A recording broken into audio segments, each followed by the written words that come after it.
Today our topic is types of sentences.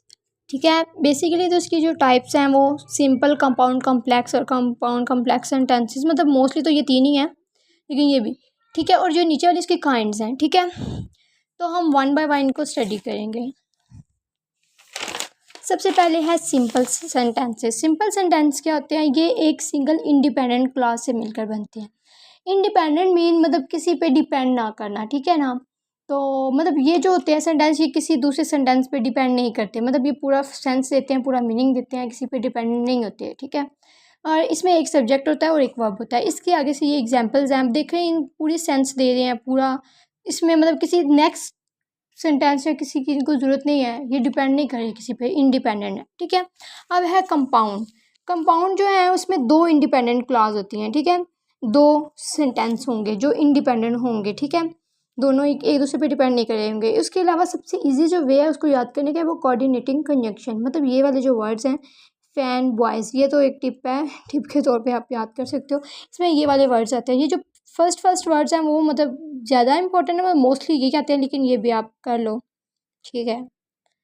ये हो गए। उसके बाद है इसकी कुछ एग्जांपल्स हैं। अब इसकी एग्जांपल्स में देख लो, ये देखो एंड के साथ ये देख रहे हैं, आई लाइक पीनट बटर, मैं पीनट बटर को लाइक करता हूँ। और इसके बाद जो क्या इसका दूसरा सेंटेंस क्या है, आई लाइक जेली। अब ये देखो, ये दोनों इंडिपेंडेंट हैं, एक दूसरे पे डिपेंड नहीं कर रहे हैं, ठीक है। और ये दोनों आपस में ज्वाइन किसके साथ है, एंड के साथ है। अब ये जो वर्ड्स होते हैं, ये इन दो सेंटेंसेस को, मतलब इंडिपेंडेंट क्लॉजेस को आपस में जोड़ते हैं, ठीक है। ये वाले जो वर्ड्स हैं, ठीक है, ये जोड़े हुए हैं। उसके बाद है कॉम्प्लेक्स सेंटेंसेस, ये भी इंडिपेंडेंट क्लॉज और डिपेंडेंट क्लॉज से मिलकर बनते हैं, ठीक है। इसमें जो मेन इसकी जो टिप है याद करने की, वैसे तो इसमें ये इतने ज़्यादा वर्ड्स हैं वो पॉसिबल नहीं है याद करना, तो इसके लिए भी एक टिप है। इसके लिए जो टिप है वो है आ वाइट बस। अब देखें इस वर्ड को, अब देखो आ वाइट बस का मीन क्या है, अब देखें सॉरी, ऑन आ वाइट बस। अब ऑन से क्या है, ओ से है ओनली, एन से है नो डैट, और आगे जो वर्ड आ रहे हैं वो ये हैं, अब ये देख सकते हैं। ए से है आल्थो, आफ्टर, एज, और डब्ल्यू से है when, whenever, whether, where, whenever, ये है। और एच से हाउ, आई से if, in case, in order, T से थॉ, डैट, ई से even if, even though, even since. उसके बाद बी से बिकॉज, बिफोर, यू से अनलेस, एंटिल, और सिंस, और सो डैट। ये वाइट बस। अब ये जो सेंटेंस होते हैं इंडिपेंडेंट और डिपेंडेंट क्लास से मिलकर बनेंगे, मतलब दो सेंटेंस होंगे, एक डिपेंडेंट होगा एक इंडिपेंडेंट होगा, ठीक है। और इनको आपस में जो जोड़ेगा वो ये वाले वर्ड्स होंगे, ये मतलब आ वाइट बस, मतलब कि इसको ये हैं वो सब ये सब ऑर्डिनेटिंग कंजंक्शन से मिलकर बनेंगे, मतलब ये उसको याद करने की ईजी टिप है, ठीक है।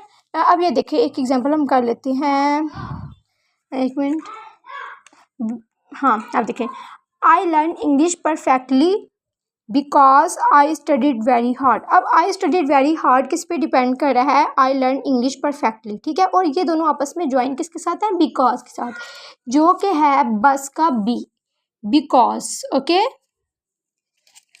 अब ये हमारी होगी तीनों। उसके बाद जो है ये कंपाउंड कॉम्प्लेक्स सेंटेंसेस, ये मतलब कंपाउंड और कॉम्प्लेक्स के मतलब आपस में मतलब उनके कंपैरिजन से बनता है, या जो भी वो आप देख लीजिएगा। उसके बाद है एक्सक्लेमेटरी सेंटेंसेस, ये है कि मतलब किसी खुशी, गम, सरप्राइज या हैरत को शो करने के लिए जो हम वर्ड्स यूज़ करते हैं वो हमारे मतलब अचानक हमारे मुंह से निकल आते हैं, वो सब एक्सक्लेमेटरी सेंटेंसेस होते हैं। इनको एक्सक्लेमेटरी मार्क से शो किया जाता है, मतलब जो ये है।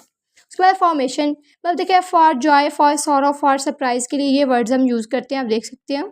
उसके बाद है ऑप्टेटिव। ऑप्टेटिव में भी वही एक्सक्लेमेटरी मार्क लगता है, लेकिन इसका ये डिफरेंस है कि वो जो है गम, खुशी, सरप्राइज या हैरत को शो करता है, और ये जो है ये किसी विश को, प्रेयर को, होप को, डिज़ायर को, कर्ज को, मतलब किसी को हम दुआ दे रहे हैं, बस दुआ दे रहे हैं, या कुछ भी होप है किसी पे, मतलब एक बिलीव या कुछ इस तरह का जो भी है उसके लिए लगती है। अब देखो, मे सक्सेड इन एग्जामिनेशन, कि तुम इम्तिहानात में कामयाब हो या कुछ भी। मे यू लिव लॉन्ग, कि तुम लंबी ज़िंदगी जियो। देखो आप दुआ दे रहे हैं, ठीक है, और ये मतलब उसके लगता है। उसके बाद है इम्पेरेटिव, ये भी इसमें भी एक्सक्लेमेटरी मार्क लगता है, फुल स्टॉप लगता है।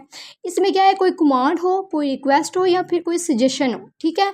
आप कोई रिक्वेस्ट कर रहे हो, कोई हुक्म दे रहे हो कि आप ये काम करो, ठीक है, कोई रिक्वेस्ट कर रहे हो कि प्लीज़ ये काम कर दो, या फिर कोई सजेशन दे रहे हो उसके लिए। अब ये इसके नीचे से एग्जाम्पल्स हैं, ठीक है। उसके बाद है इंटरोगेटिव, वो तो सबको ही पता है कि क्वेश्चन जिसमें पूछा जाता है इंटरोगेटिव है, इसमें क्वेश्चन मार्क एंड पर लगता है। और जो ये है इम्पैथेटिक, इसे डिक्लेरेटिव भी कहते हैं, ठीक है। इसके मतलब मोस्ट जो ज़्यादा लिए जाने वाले नाम जो हैं ये दो हैं, ठीक है। इसमें क्या होता है, किसी चीज़ पे जोर देना, मतलब जोर देना, मतलब कि अब देखो ना, ये पेंसिल है, बोलेंगे ये पेंसिल है, ये कोई इसमें जोर दम नहीं है, ये बोलेंगे ये मेरी पेंसिल है, दिस पेंसिल इज़ माइन, या कुछ इस तरह। तो ये मतलब इसमें जोर आ जाएगा, मतलब अब एक है कि मतलब एक खिंचाव टाइप।